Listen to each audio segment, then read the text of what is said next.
tardes, amigas y amigos. Damos inicio al 7º programa Siguiendo la Huella de la Convención Constitucional, el cual realizamos todos los jueves de 19 a 20 horas a través de la plataforma de Zoom. El programa Siguiendo la Huella de la Convención Constitucional cuenta con un panel estable integrado por Eleonora Espinosa, magíster en Políticas Públicas y ex candidata a la Convención Constituyente; Juan Enrique Blumen, ingeniero comercial y director ejecutivo de Fundesco Chile, a quienes saludamos, aunque hoy no nos acompañará Eleonora Espinosa. Junto con ellos vamos a comentar los avances de la Convención Constitucional en su delicada e importante misión de elaborar una propuesta de nueva Constitución para Chile, la cual obviamente deberá ser ratificada en su aprobación por los ciudadanos mediante un plebiscito de salida.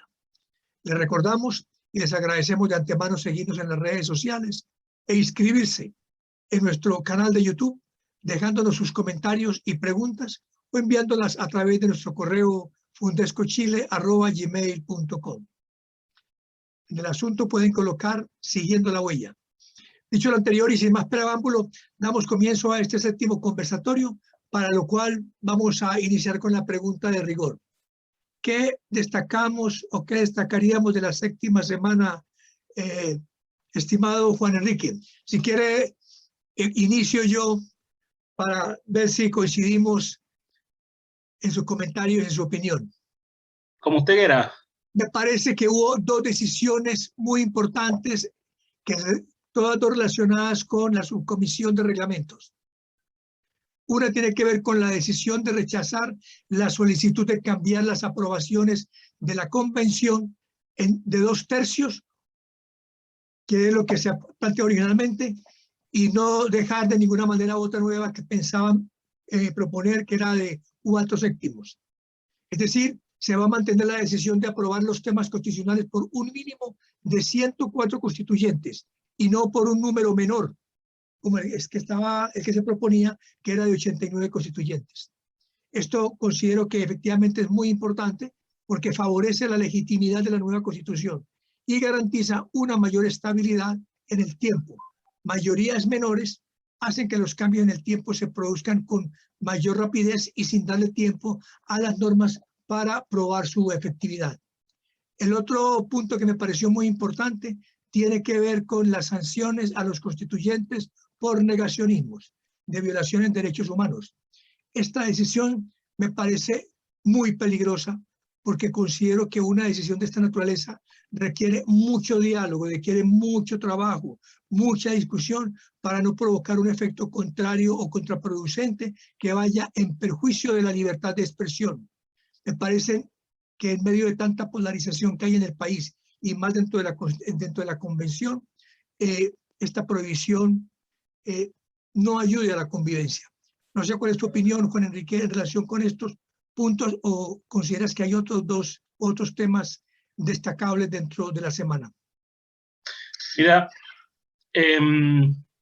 a mí me parece fantástico que los temas se debatan, esté uno o no de acuerdo con las razones por las que se está haciendo, se debatan dentro de la convención. Me parece que no solo es sano, sino que legitima algo que está por norma. Los 2/3 están establecidos en la modificación constitucional que posibilitó el plebiscito, pero me parece sano que se discuta porque lo legitima más todavía.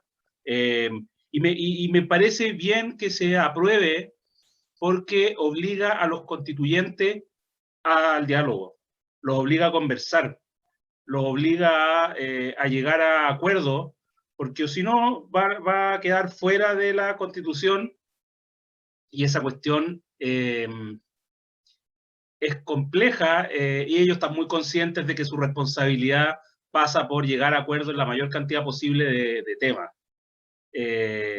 Y me parece súper bien. Yo creo que este ejercicio de diálogo le hace bien además al país, un país que ha perdido con el tiempo la capacidad de diálogo, pero así todo con nuestras diferencias, con nuestra rabieta, con nuestras a veces vociferaciones, estamos volviendo a aprender a dialogar, y eso me parece fantástico.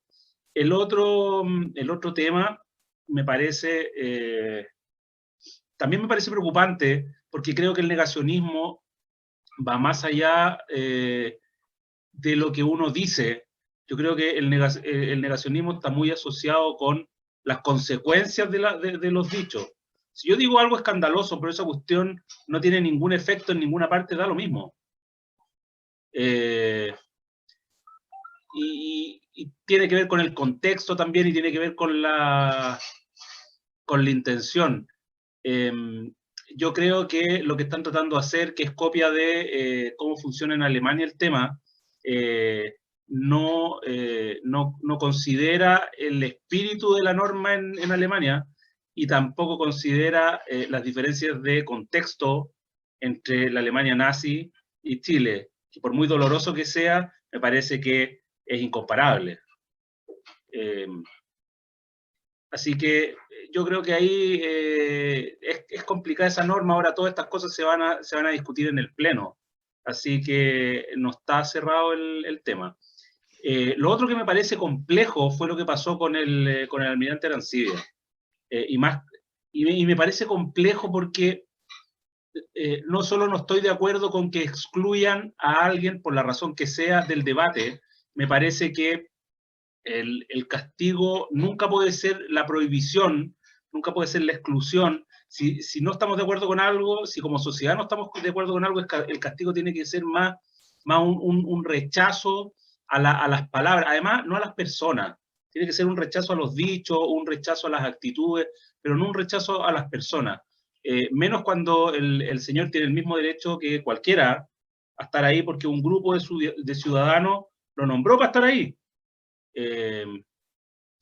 Así que me parece complicado. Y me parece complicado también porque, porque finalmente toda la polémica se zanjó con que el almirante ni siquiera va a estar en la subcomisión que va a recibir a las personas.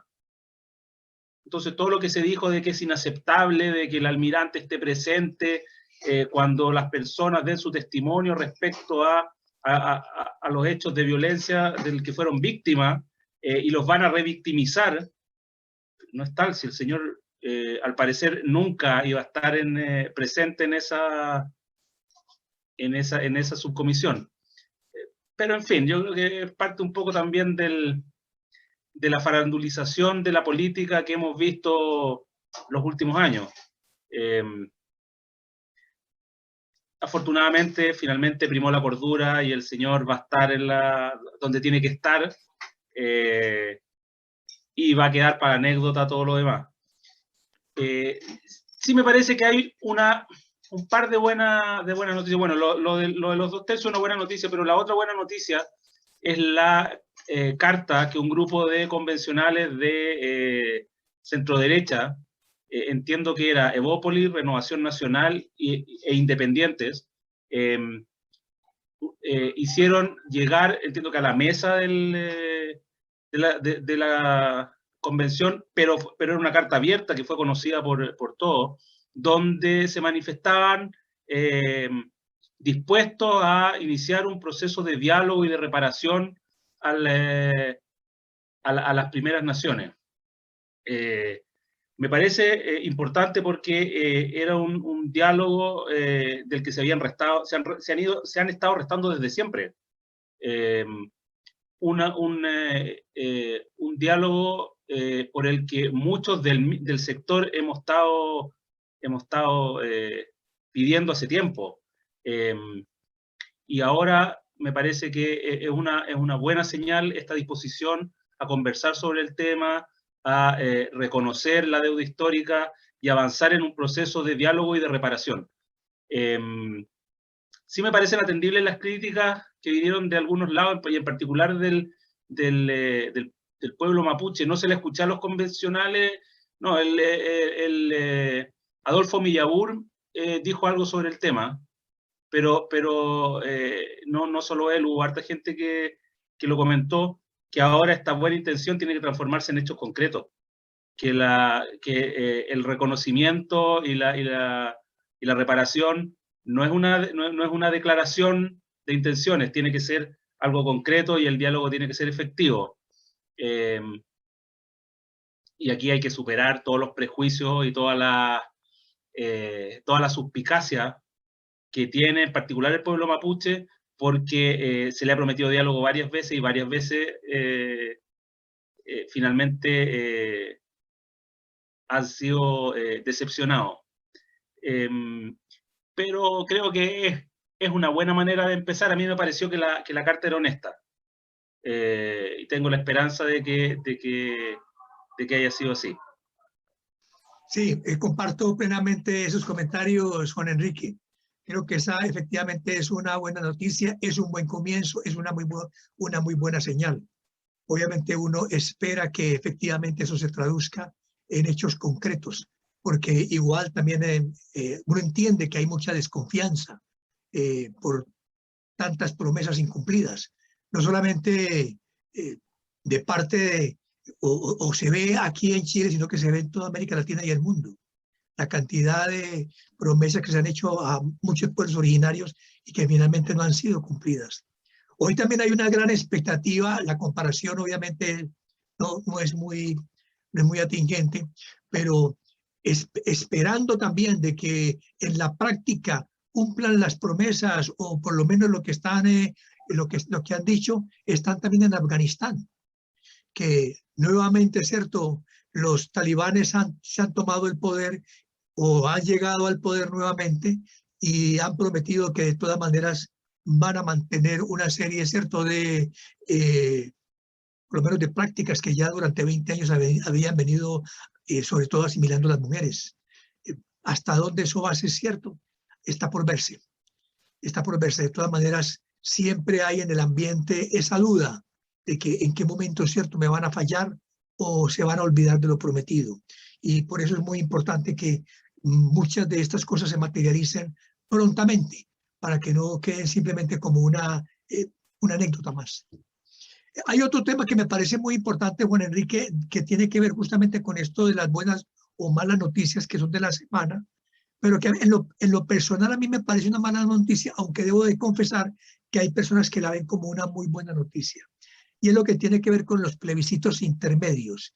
Igualmente, la subcomisión de reglamentos no aprobó una petición que se había hecho de incorporar en el reglamento la posibilidad de realizar plebiscitos intermedios cuando algunos temas no pudieran ser, digamos, decididos por parte de los convencionalistas en la plenaria. Entonces, si no podemos ponernos de acuerdo nosotros aquí al interior de la Constitución, sencillamente se los entregamos a la ciudadanía para que ellos a través de un plebiscito los definan. La verdad es que uno esperaría y desearía que todos los temas que decidan abordar los constituyentes al interior de la convención sean resueltos por ellos mismos en los términos de mayorías especiales que se han acordado. Pero uno también entiende que hay temas que pueden ser demasiado polémicos, demasiado conflictivos, demasiado polarizantes, en donde muchas veces las personas se atrincheran en sus ideas e impiden que se avance de pronto en una decisión. Y ahí es donde yo personalmente considero que debe de hacerse uso del plebiscito vinculante. Y eso no solamente para el caso de la convención, sino también para muchas leyes que se ponen en discusión en el Congreso y que muchas veces no avanzan porque sencillamente, es cierto, los congresistas no están, cierto, con una postura proclive o favorable para poder decidir. Y es la ciudadanía la que termina siendo perjudicada, porque finalmente no recibe la decisión de parte en este caso, del Congreso o la Constitución nueva termina dejando un tema de lado. Y ahí me parece que es muy importante que cuando se llega a ese extremo se tenga una alternativa. Y la alternativa obviamente es el soberano. Y la figura se llama plebiscito vinculante y es una figura que existe en muchos países del mundo y que finalmente puede ser una solución para poder dirimir ese tipo de conflictos tan difíciles. Pero lamentablemente esta propuesta, como decía, fue rechazada en la subcomisión de reglamentos. Así es de que si los convencionales no llegan a un acuerdo dentro de la convención, parece ser de que el tema queda completamente descartado. No hay posibilidad de llevarlo a ninguna otra instancia.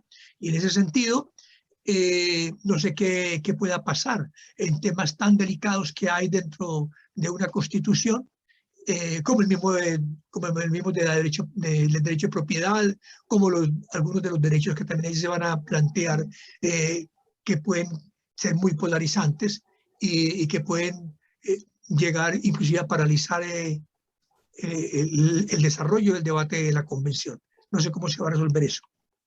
¿Tiene algún comentario sobre eso, Juan Enrique?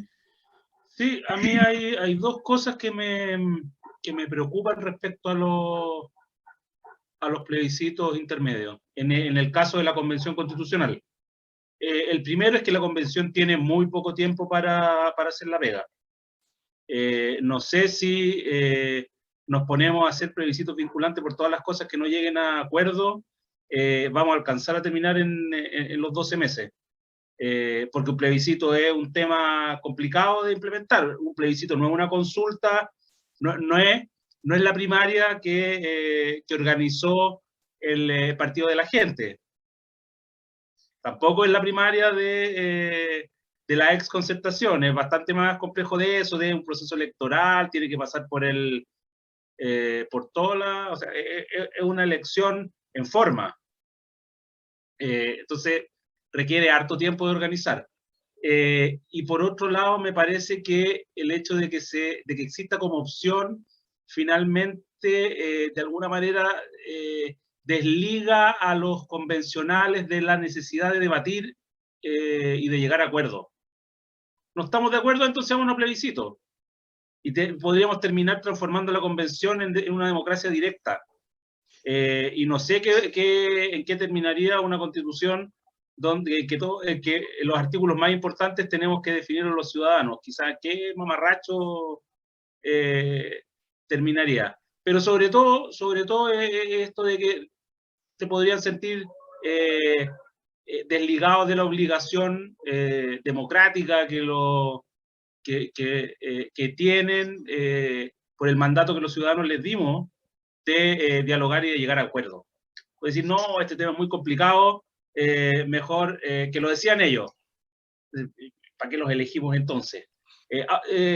Ahora bien, esto no significa que los temas no se vayan a zanjar en algún minuto, solo que no se van a zanjar dentro de la Constitución, sino que van a tener que resolverse como proyectos de ley o como reformas constitucionales. No creo yo sí que sean muchos. A mí me parece que ese miedo que muchos tuvieron, o algunos tuvieron en algún minuto, de que haya temas en los que no se vaya a poder avanzar, no, ya está desapareciendo un poco, y son re pocos los temas que yo veo complicados a ese nivel. O sea, a mí no me parece que no lleguemos a acuerdos sobre propiedad privada o sobre la autonomía del Banco Central. Me parece que los que puedan estar en desacuerdo con la mayoría van a ser una minoría, van a ser poquito, porque hay buenas razones para proteger las dos cosas. Entonces, los populistas ahí son poquitos, y los más populistas siguen desgranándose, siguen minimizándose con el paso de la semana. La lista del pueblo sigue perdiendo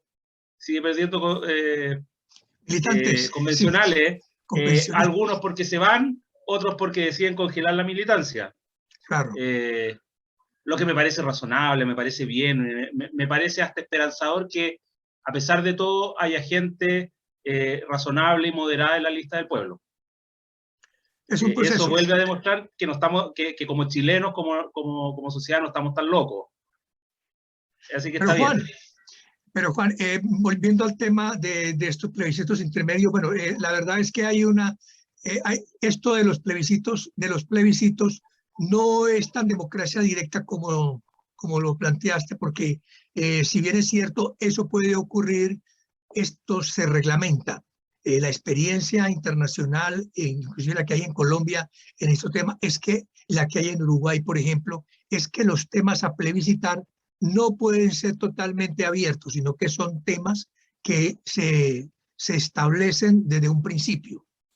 Por decir algo, no se puede plebiscitar de ninguna manera algo que tenga que ver con temas de seguridad nacional, ¿cierto? Eso, hay temas que quedan reservados, ¿cierto?, para los congresistas y eso lo definen ellos mismos, porque de lo contrario sería muy complicado, como tú bien lo planteas, el entregarle a la ciudadanía todas las decisiones en que los convencionales no puedan llegar a un acuerdo, o en el Congreso los parlamentarios no pueden llegar a un acuerdo. Entonces, ese tipo de temas se establecen desde un comienzo, porque se supone que están reconocidos por parte de los constituyentes cuáles son sus banderas más importantes y cuáles serían los temas que generarían más debate o más complicación a la hora de tomar una decisión. Entonces se dice, estos temas que pueden tener problemas si no llegamos a un acuerdo, pero que son relevantes para nosotros, si no lo logramos, se lo endosamos a la ciudadanía. Pero eso debe ser también de común acuerdo. Y no son ¿Qué todos temas temas podrían que ser? Mira, no se me ocurre en este momento para el caso de nuestro país que encuentren, porque así como pueden haber muchos, puede que no haya ninguno como tú lo planteas. El modelo, si es que van a incorporarse, si es que se va a incorporar, por ejemplo, dentro de la Constitución, el tipo de modelo socioeconómico, en donde se determina que el modelo de Estado es un modelo que tiene que estar ligado o enmarcado dentro de una tendencia ideológica o política, eso puede ser un tema polémico, porque finalmente lo que se espera no es que no es que salgamos de una constitución, como muchos dicen, neoliberal, para que nos metamos en una constitución que sea no neoliberal o que sea de extrema izquierda, ¿cierto? O que sea comunista, por colocarlo en un extremo bien fuerte. ¿Pero tú crees que es posible que discutamos esas cosas? Yo estoy colocando extremos justamente para que, caricaturizando un poco la situación, para que se entienda el concepto. Y es que puede suceder que hayan temas que para los convencionales en un momento determinado sean imposibles de zanjar. Y si hay banderas que ellos consideren que efectivamente son de ese tenor, pues entonces que las pongan sobre la mesa, que las declaren, justamente para que se establezca por parte de ellos mismos si es posible o no llegar a un acuerdo o no. Es que sí, casi que haya una adopción de temas. Así como cuando... ¿Sabes? A mí me pasa con este tema que creo que lo que podría pasar es que la Constitución sea más minimalista de lo que a muchos les gustaría. Eso puede pasar. Que no sea en la Constitución donde se establecen exactamente cuáles son los alcances y por ejemplo, de la plurinacionalidad. Porque podríamos pasar, pero igual, a mí me parece que igual van a definir el tema como principio general. Y esta constitución, más bien mínima, me parece bien. Me parece prudente una constitución que no pretenda cerrar todos los temas y dejarle temas a los políticos. El tema del agua tal vez pueda ser un problema, pero igual se va a establecer un principio general respecto al agua. Y así yo creo que hay un montón de temas en los que el hecho de que los temas de seguridad, los temas de seguridad, los temas de Fuerzas Armadas, por ejemplo, son otros temas que son polémicos, Juan Enrique. Yo creo que hay temas. Lo que pasa es que no me atrevería como a mencionar ninguno en particular para no meterme en algo que de pronto, cierto, no genere tanta polarización como uno pueda pensar. Y porque finalmente el conocimiento que tienen los constituyentes que están allí es un conocimiento que puede ser más profundo en las banderas que están levantando o en los intereses que están representando. Lo importante aquí es, y el planteamiento es que estos plebiscitos intermedios pueden ser importantes, necesarios en la medida en que se utilicen obviamente de manera racional y se reglamenten con oportunidad. No pueden quedar de ninguna manera abiertos, como en efecto no sucede en el mundo. Ninguna de estas figuras son figuras que transformen la democracia representativa en una democracia directa, porque no tiene ningún sentido. No se trata de suplantar de ninguna manera el interés de la ciudadanía de que haya representantes a cargo de los temas y de la solución y de la conducción del país, sino que se trata de desbloquear las situaciones que en un momento determinado paralizan el Estado. Cuando hay un bloqueo en el Parlamento frente a una situación y el gobierno no puede avanzar, pues lo único que cabe ahí es el plebiscito para efectos justamente de darle salida al conflicto o salida al problema. Los temas, por ejemplo, de solución del conflicto mapuche o de pueblos originarios debería ser un tema plebiscitado, y plebiscitado desde hace mucho tiempo, no desde ahora, sino desde hace mucho tiempo. Y no estaríamos durante 100 años, ¿cierto?, en un debate que finalmente resulta siendo atrancado por el Congreso, por los gobiernos, por la falta de voluntad política.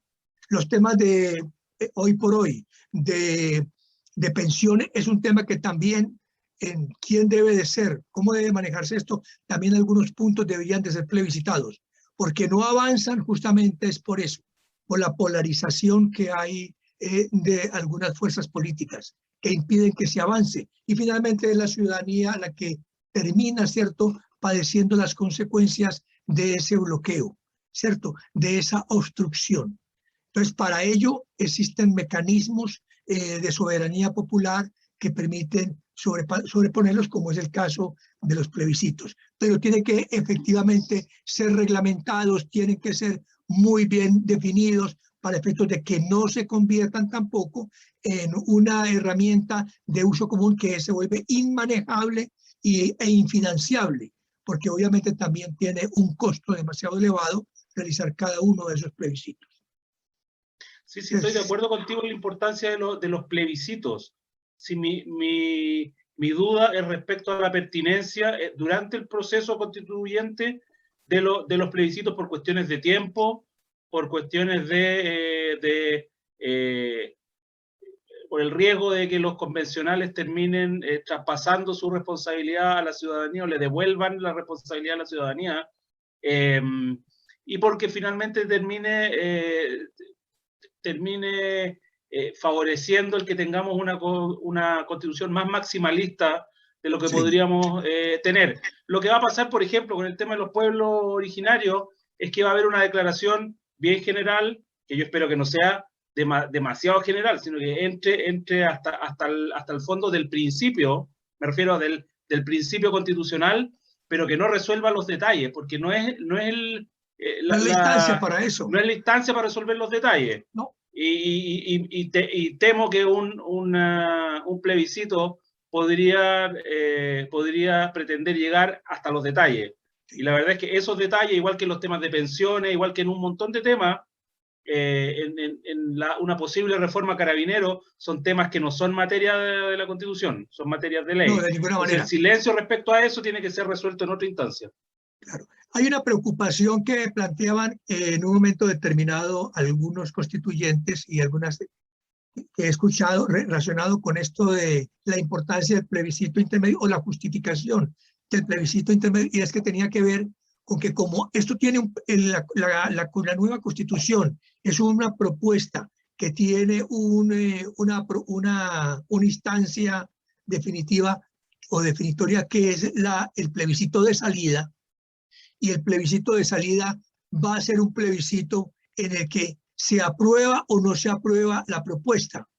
O sea, no es una parte de la Constitución, sino que es todo el proyecto el que se aprueba. o se aprueba todo el proyecto o no se aprueba todo el proyecto que se propone por parte de los convencionales. Entonces, el peligro que algunas personas ven es que pueda que haber algunos artículos de la Constitución que de pronto generen problema y que por esa misma situación termine produciendo un efecto negativo en el plebiscito de salida. ¿Sí ves? Entonces, eso puede ocasionar... Eso le pone responsabilidad a los convencionales, pues. Claro. Eso obliga a los convencionales a ser responsables en el debate y a no correr riesgo de que todo el trabajo de un año, todo el debate y toda la discusión y las polémicas se resuelva con un rechazo por un par de artículos. Claro, es un desafío, mal concebidos para ellos. Efectivamente, es un desafío. Con mayor razón me gusta el plebiscito de salida más que los plebiscitos intermedios. Bueno, okay. Sí, porque imagínate, podríamos terminar teniendo una... O sea, es que me parece que el resultado podría ser más complejo finalmente con el plebiscito de salida que con los plebiscitos intermedios que con el plebiscito de salida. O sea, efectivamente, uno podría decir, ¿sabes qué? Este puro artículo de la Constitución me molesta tanto que voy a rechazarlo todo. O sea, eso va a pasar. Pero ahí los convencionales tienen dos opciones, o hacen un buen debate y llegan a una buena conclusión, o deciden dejar fuera el tema. Bueno, de todas maneras... yo creo que ellos están conscientes de eso. Yo creo, y además me parece que también va siendo muy importante toda esta participación ciudadana que se ha ido generando alrededor del proceso, en donde muchos, los mismos convencionales, a instancia de ellos y también de partidos políticos, de organizaciones sociales, de centros de formación superior, universidades, etcétera, están trabajando para efectos, ¿cierto?, de darle participación a la ciudadanía en los temas que se van a discutir. Y yo creo que eso es una forma también de, en medio de todo, hacer una consulta, tener una consulta previa, la que se complementa muy bien con toda esta cantidad de audiencias que se han venido haciendo y que seguramente se van a seguir haciendo durante todo lo largo del proceso, y que pueden finalmente evitar justamente tener que pensar en hacer plebiscitos intermedios, porque finalmente van a tener la sensibilidad, el pulso de la ciudadanía, lo van a tener de manera permanente a través de estas instancias de diálogo, de conversación, de conversatorios, de 1000 reuniones que se están haciendo con ciudadanos y todo aquello.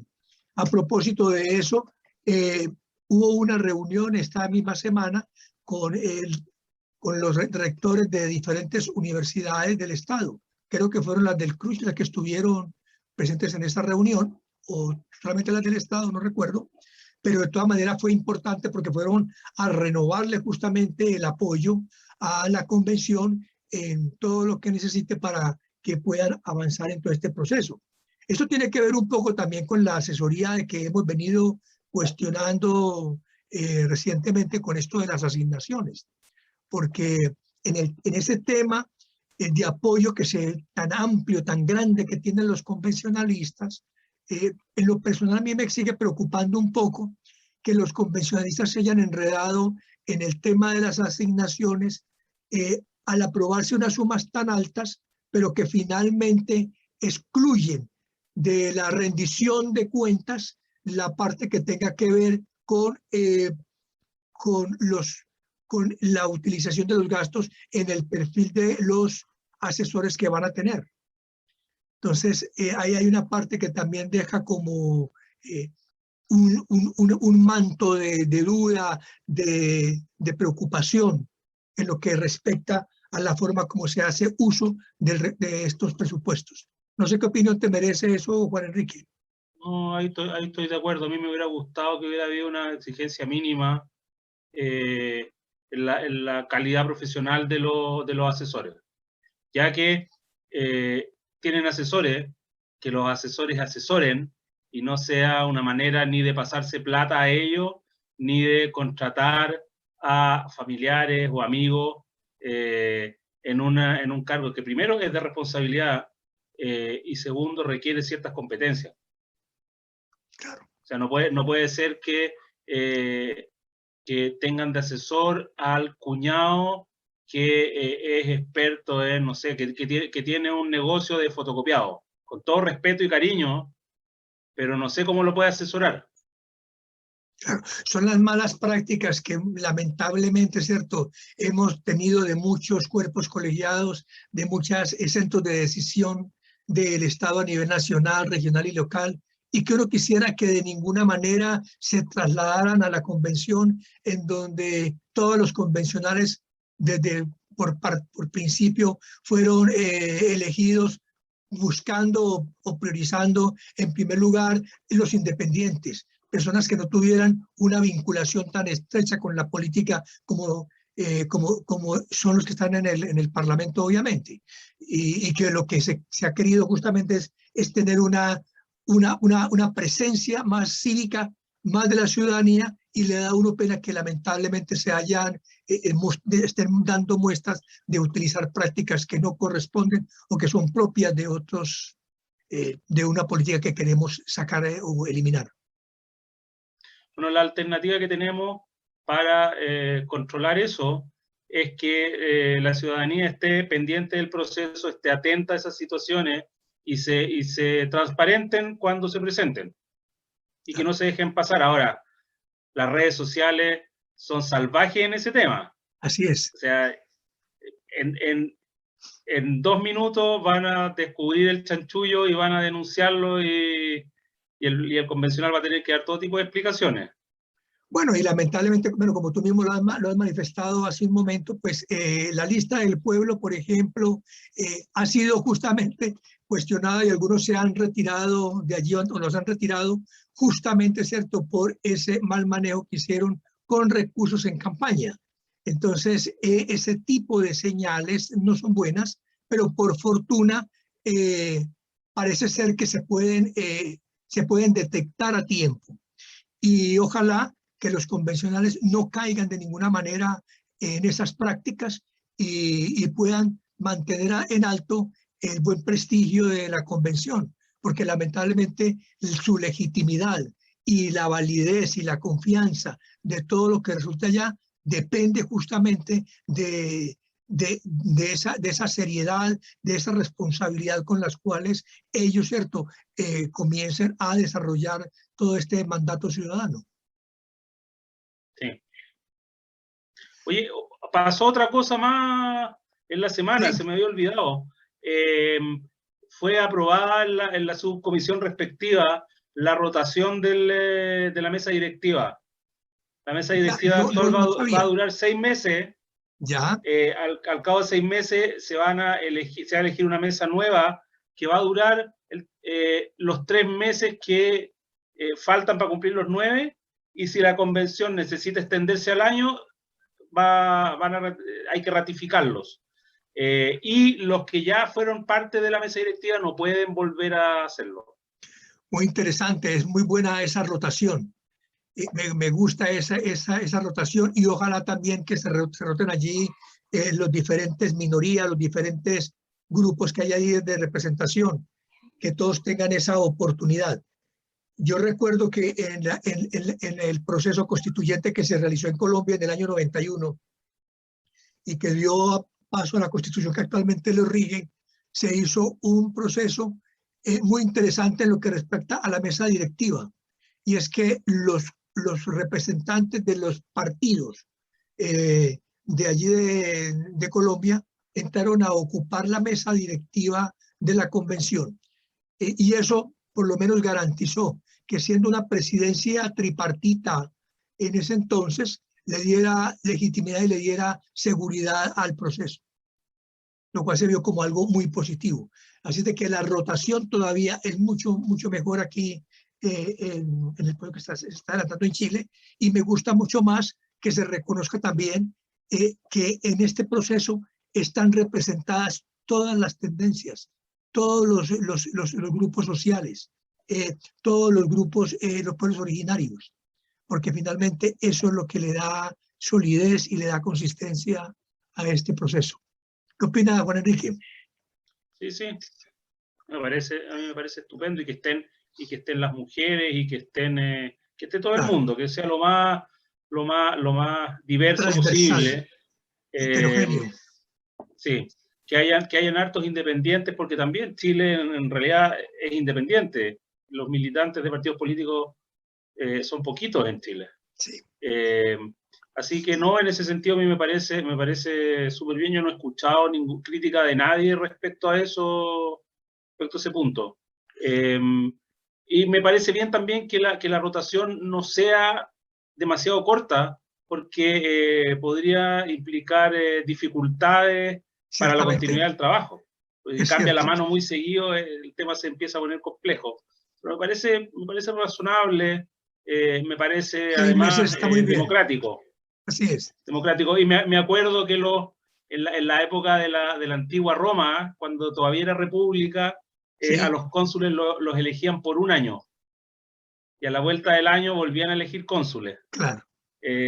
Porque la idea era que todos participaran en el gobierno. Claro, después degeneró en el imperio y ahí ya se acabó, Claro, ya llegaron los pero, dictadores y eso ya fue otro pero fueron hartos años con la de sucesión de ellos. democracia Claro, de democracia en la romana, sí, pues solo los nobles primero y después los que no eran nobles pero tenían mucha plata, pero bueno, así era. esa rotación es importante porque además evita que las personas que están instaladas en un cargo empiecen a desvirtuar la naturaleza del cargo y se empiecen a olvidar de sus responsabilidades. Sí. No Juan Enrique, dime. y otro tema ahí para ir terminando, para ir cerrando ya nuestro conversatorio. ¿No te parece que hace falta o que va siendo como falta desarrollar o redactar un vocabulario, un nuevo glosario de términos dentro de la convención?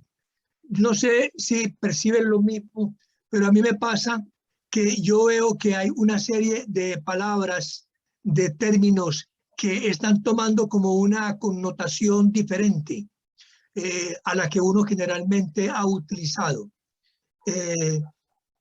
No es, ya hoy no es, el tema, por ejemplo, más conocido y más reciente es el que tiene que ver, por ejemplo, con los derechos humanos. Cuando se ha hablado o planteado insistentemente de parte no solamente de muchos convencionalistas, sino también de gente de organizaciones sociales y también de otras, de políticos de toda clase, de toda izquierda. Hablar, por ejemplo, de que hay que, por ejemplo, considerar a los detenidos de la revuelta como también parte, ¿cierto?, de personas que han sido violadas en sus derechos humanos, y en ese sentido se considera que esas personas hay que darles una protección especial. No le cambia mucho el sentido al vocablo o la definición al vocablo derechos humanos, que tiene una connotación que para nosotros ha sido siempre diferente a la que hoy se tiene, o por ejemplo la palabra terrorismo, que también tiene una connotación para unos y para otros tiene otra. Se considera terrorismo en una parte y para otros simplemente se consideran actos de violencia o de inseguridad. Otros términos, por ejemplo, como el término libertad. ¿Qué entendemos por libertad? ¿Será lo mismo lo de hoy que entiende la gente de libertad a lo que tenían en el pasado? Y me refiero, por ejemplo, eso a la forma como se maneja el concepto de libertad en la pandemia. ¿Sí ves?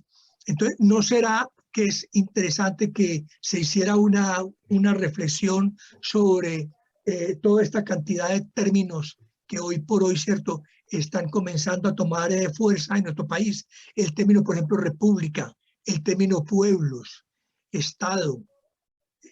Hay una discusión muy grande, obviamente, que se ha dado con el término pueblo, justamente porque una de las comisiones, obviamente, planteó que retiró de uno de sus documentos, retiró la palabra república para hablar de los pueblos de Chile. Porque, sí, Entonces, porque la así comisión, tenga sentido o no el tenga sentido, texto, pero ¿qué pasa con sí, estos vocablos? No lo sé que si pasa eso es hay que claro en ellos. No, sí, mira, es que esa discusión tiene que ver con que el texto decía que algo así como que la legitimidad de la convención provenía del pueblo. Y ¿sí? en otra parte hablaban de la república, haciendo referencia a lo mismo. Entonces ahí se producía alguna disonancia.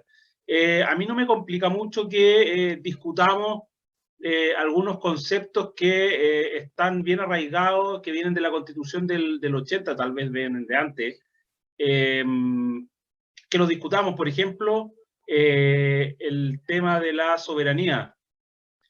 ¿De dónde proviene la soberanía? La Constitución de Chile actual dice que la soberanía eh, viene, viene del Estado, no habla de los ciudadanos. En el fondo habla de que la soberanía viene de todos juntos, no como una especie de Lo masa. que pasa es que el Estado ahí es una entelequia, ¿cierto? Tú sabes que el Estado realmente no existe. Sí, pues, que ese es el tema, Cuando, y alguien podría decir, como un rey francés, el Estado soy yo. Y entonces, claro, ¿de verdad la soberanía viene de ahí o la soberanía viene de los ciudadanos? Que es distinto que decir del pueblo o de los pueblos, porque la soberanía, a mi juicio, no proviene de los pueblos, no es una cuestión colectiva. bueno, y saber La como quién soberanía tenemos por proviene pueblo, de... Sí, que para mi gusto la soberanía proviene de cada uno de los individuos que se identifican con, con un país, pero no con la... Pero no con... No es ¿ves? una ¿Te das masa, cuenta? digamos, una masa... Porque además Todos te esos, declaran... bueno, sí, mira, me parece bien que se discuta, me complica un poco que se fijen los conceptos, sobre todo pensando que este es una norma que esperemos que dure muchos años y a lo largo del tiempo los conceptos evolucionan. Pues el concepto de derechos humanos no era, o los derechos humanos no eran los mismos cuando se definieron por primera vez que hoy día. Hoy día vamos como en la tercera generación y probablemente van a seguir aumentando a medida que evolucione la sociedad. Entonces, eso el tema con la libertad pasa lo mismo. El concepto de libertad ha ido cambiando con los años y fijarlo me parece complejo. Me no parece sé que está bien el si, debate, yo pero me creo que, parece creo que hay que complejo hacerlo, fijarlo. Juan Enrique.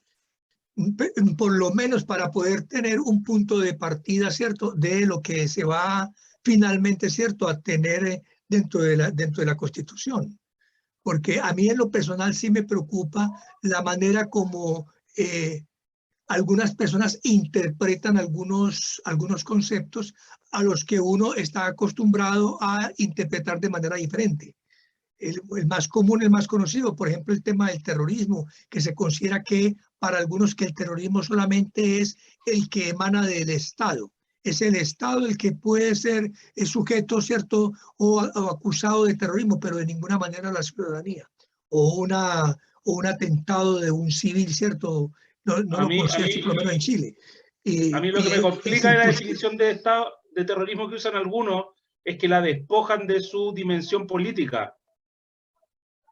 Entonces, el terrorismo es todo aquel acto que se desarrolla con el fin de producir terror. Pero es que entonces los tipos que hacen portonazo también son terroristas. Y los narcotraficantes también son terroristas. Y el tipo que le pega a la señora también es un terrorista. Pero es que no es así, pues. Ahora que mirar Tradicionalmente, las condiciones, tradicionalmente el el terrorismo contexto. tiene un componente político importante. Yo uso la violencia para infundir terror porque tengo un objetivo político, no porque quiero asaltar a alguien. Eso no es terrorismo, eso es delincuencia común. Uh-huh. Y la delincuencia por definición usa, o sea, casi por definición usa el miedo. Pues es más fácil robarle a alguien si está asustado que si me enfrenta. Los narcotraficantes saben harto de eso. Claro, así es. Pero el narcotráfico no es terrorismo. Son muy violentos, pero no es terrorismo. Y sobre el terrorismo de Estado, me parece hasta deshonesto considerar que el único terrorismo es el que proviene del Estado. Claro, ese es Casi el tan concepto deshonesto general. como considerar que las personas los civiles pueden cometer violaciones a los derechos humanos. Un civil en su calidad de civil no puede hacerlo. Solo lo puede hacer en su calidad de representante del Estado.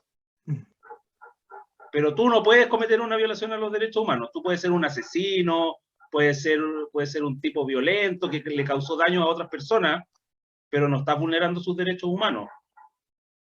O digamos, no es una violación a los derechos humanos.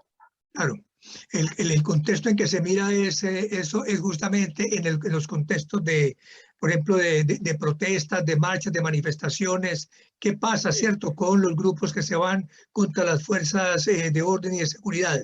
Ellos están provocando con lo que hacen crímenes y de toda cosa, pero se considera de que también están violando los derechos humanos a los militares, que ese es el concepto que se maneja tradicionalmente como contraposición.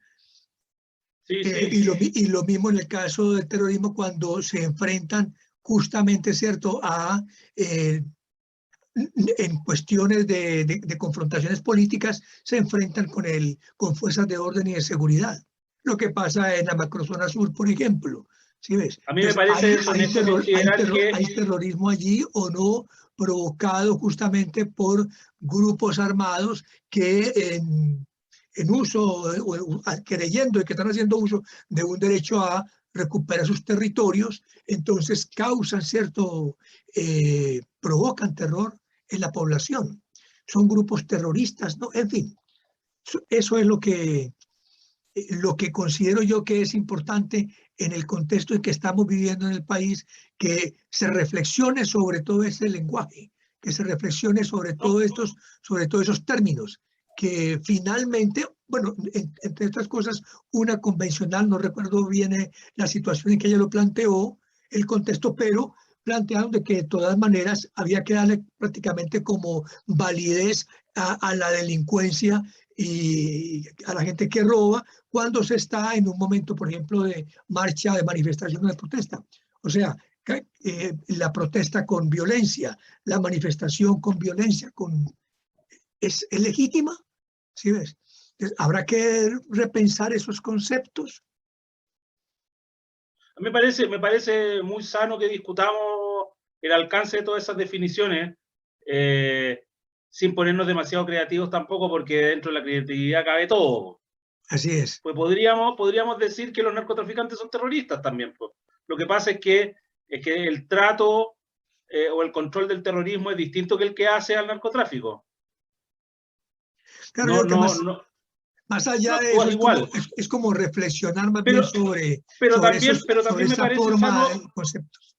o sea, me parece súper prudente en este debate que estamos teniendo sobre el alcance y las formas de las restituciones de los derechos indígenas, discutir temas como la plurinacionalidad, pero también discutir qué es lo que es un Estado, qué es lo que es una nación, qué es lo que es un país.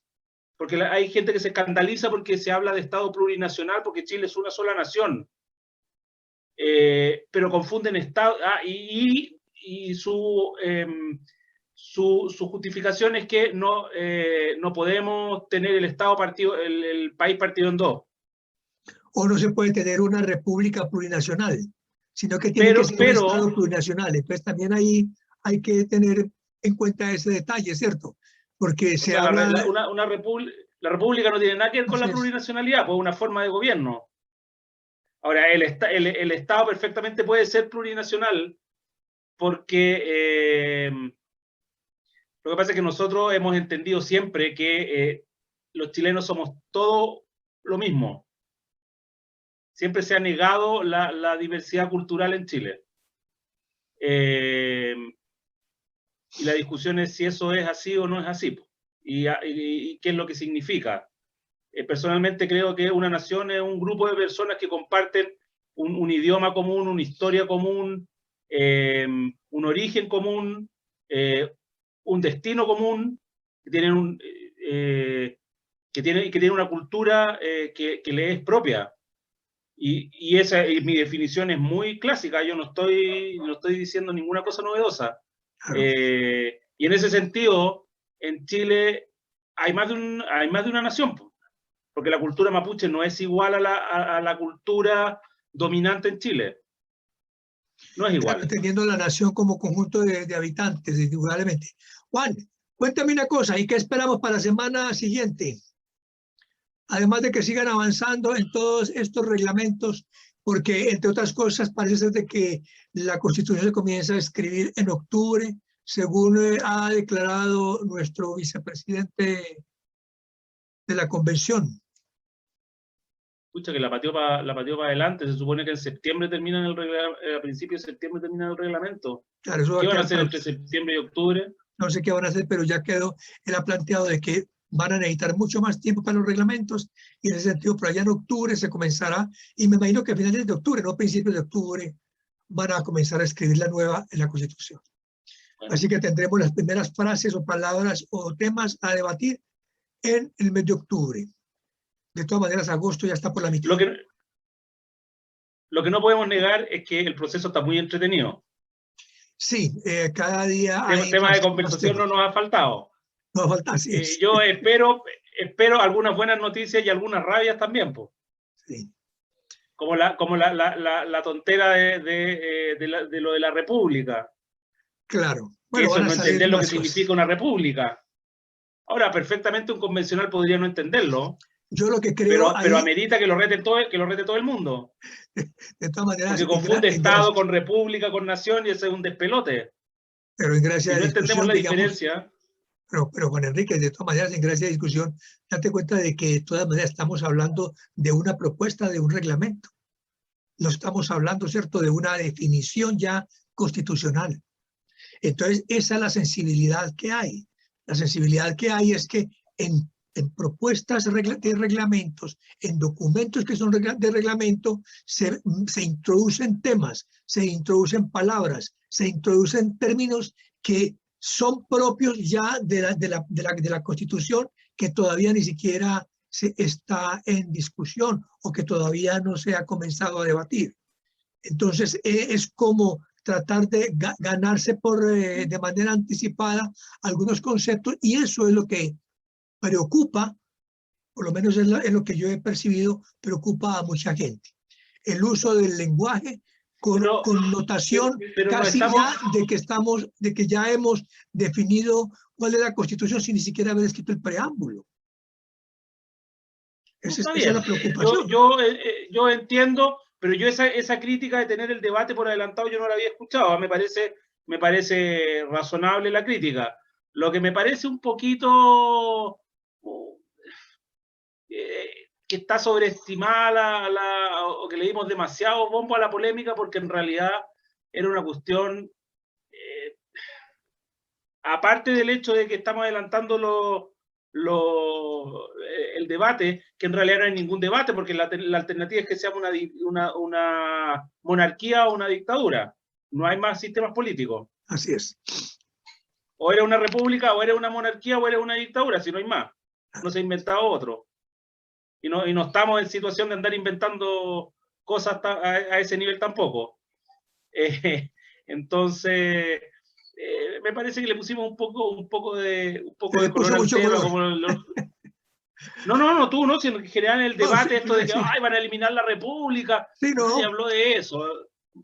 O sea, es que habían algunos que decían vamos a dejar de ser una república, y nadie dijo eso. No, estaban discutiendo la redacción de un texto. Mi única preocupación tiene que ver justamente, únicamente, ¿cierto?, con que hay términos, hay conceptos que no están definidos, que no están todavía incorporados, que no están debatidos al interior de la convención como tema propiamente constitucional tal, sino que esto forma parte de un reglamento, y de pronto se le da una categoría muy fuerte, muy potente, que prácticamente deja como entrever que eso es lo que va finalmente a quedar como plasmado entre el documento.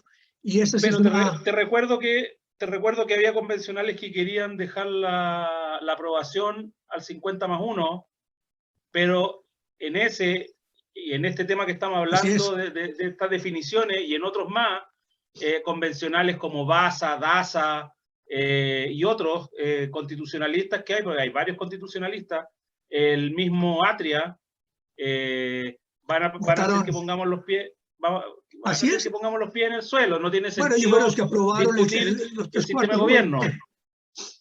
Lo que podemos discutir es si somos una república unitaria o una república, o qué tipo de república somos.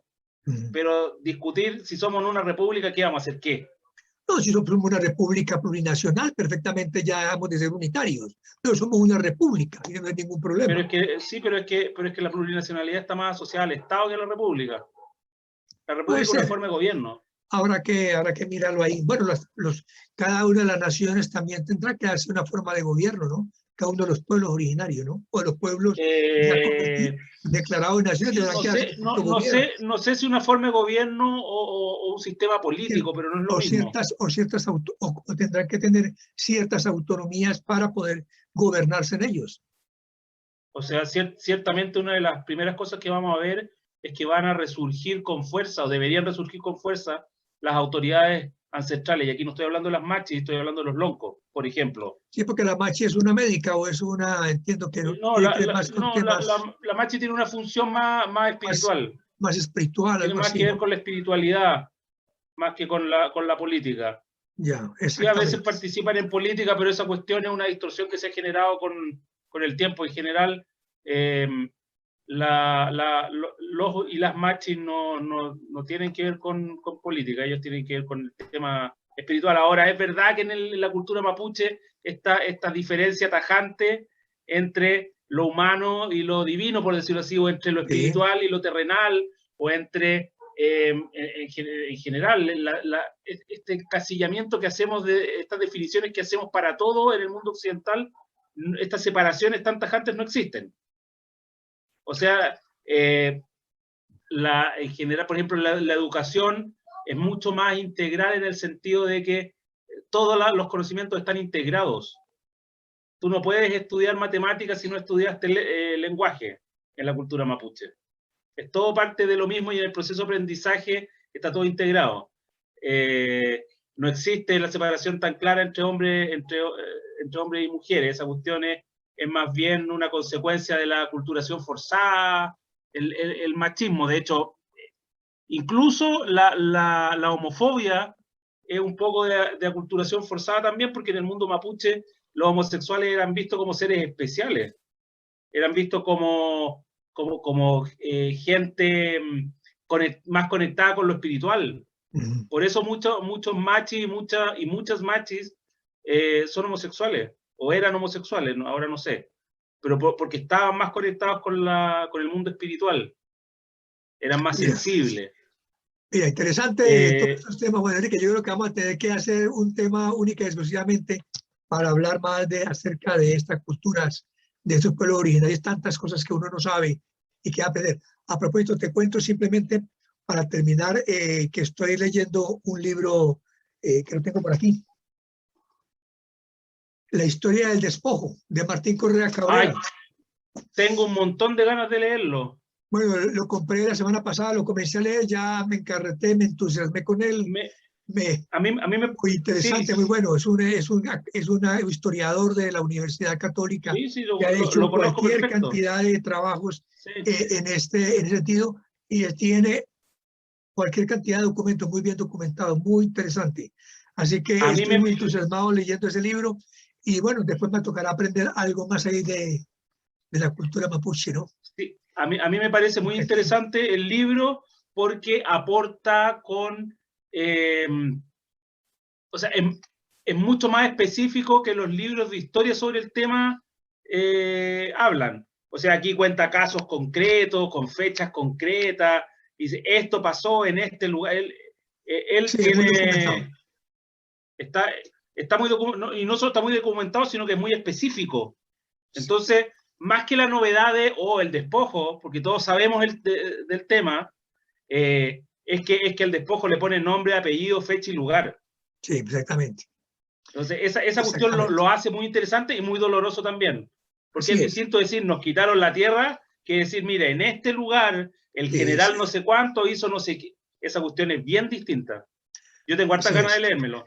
Bueno, te lo termino de leer y te lo Ya, paso inmediatamente una visita que hagas aquí a Santiago. muchas Cuenta con gracias. Él él. es un historiador bien conocido Sí, y tuve la, últimamente está bien famoso. sí, muy famoso. La verdad es que lo vi en Mentiras Verdaderas en una entrevista que le hicieron cuando hizo prácticamente presentación del libro. Me entusiasmé mucho con lo que él habló allí, planteó allí, y voy a comprar ese libro. Y la semana pasada salí y me lo compré y ahí estoy entusiasmado con él. Amigo mío, tenemos temas pendientes todavía que conversar, así de que vamos a darlo para otra oportunidad, acompañado ya por Eleonora y por Michael. Y bueno, seguimos en todo siguiendo la huella de la convención. Espero que nuestros amigos nos sigan, nos aporten ideas, nos hagan preguntas y en la medida en que esto vaya avanzando, vamos a tener también, obviamente, convencionalistas para compartir con ellos, para conversar con ellos. Por ahora, simplemente estamos en las preliminares, estamos en la preparación, compartiendo simplemente lo que vamos viendo, lo que vamos encontrando a través de todos los medios de comunicación y de lo que se va haciendo al interior de la convención. Bueno, Enrique, Muy bien. nos vemos. Un abrazo. Que esté muy Muchas bien. gracias. Chao, Hasta la chao. próxima. Chao, chao.